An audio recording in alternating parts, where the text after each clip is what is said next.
But before we do that, let's rewind.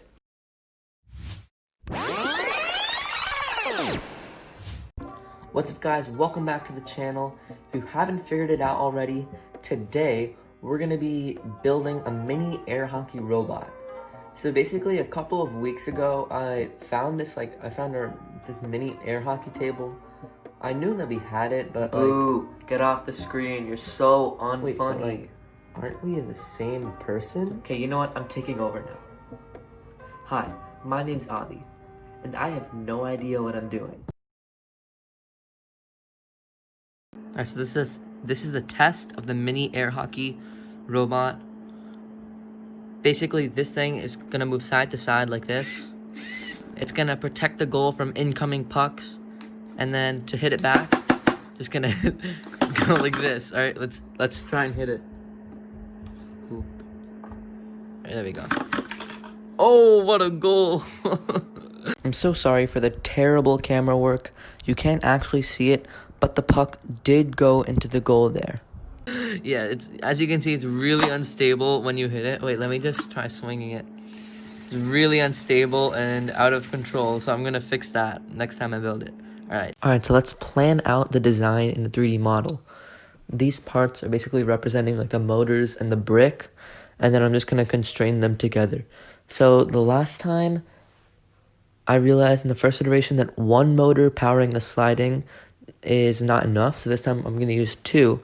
And also, the motor was too high off the ground, so I'm planning to orient the motors this way so that it's more stable and less shaky. Lastly, I'm not going to have like the third motor spinning and like hitting the puck forward. I don't think that's necessary. This is basically just going to slide side to side and protect the goal.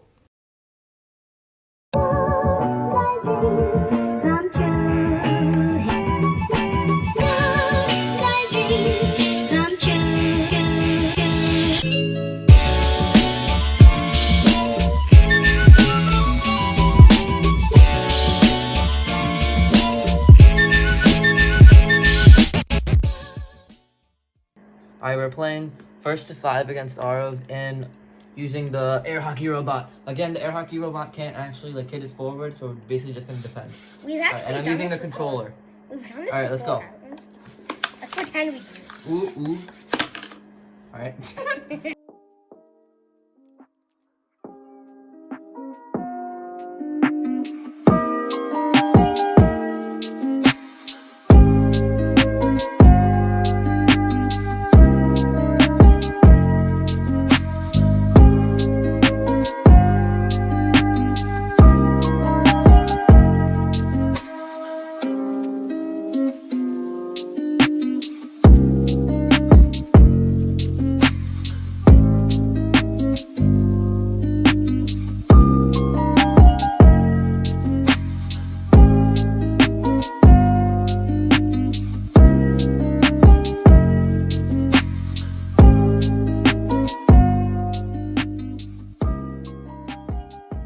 Oh my god, I'm about to win, boys. What's the score?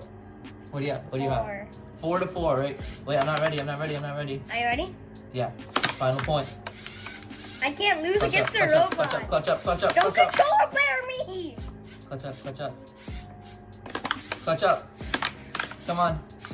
If I hit it too hard, it'll bounce back with such force that I can't. Come on. Ooh! Alright. Oh, okay, it's still moving. Come on. Let's go. Boy, you're so bad. You're gonna lose to a robot like that? No! I'm better than you! Alright. Now it's time to program. Yay.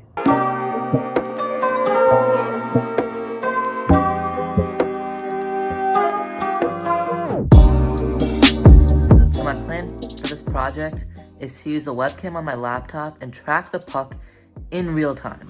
At first I was thinking of using Lejos, but that's for freaking nerds. So let's not be a nerd and learn an entirely new language for this video. Yeah, for some reason, I decided to program this in C#. At first, I was going to use the Java OpenCV library, but that was too hard, so I found this C# tutorial and a Lego EV3 API. So the API basically lets me connect to the EV3 brick and interact with it. I also used the aforge.net framework for the video capturing. But before I tried the video tracking, I wanted to test the Lego API. So right now I've written a simple program to connect my computer to the EV3 brick using the API, and then I wrote a simple program to move the slider left and right according to what I click on the screen.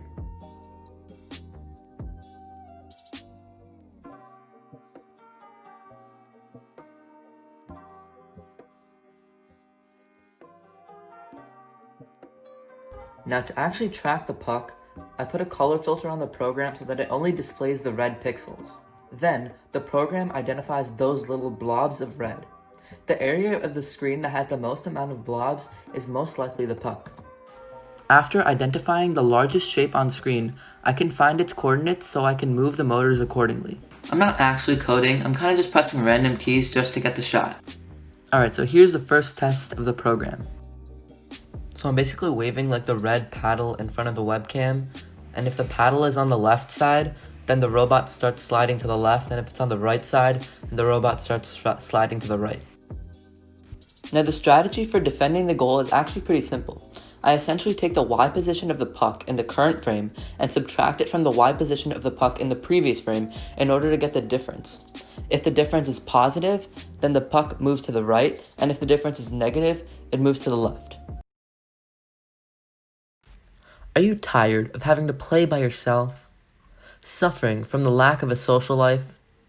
Still looking for a way to play miniature tabletop games without the help of another person?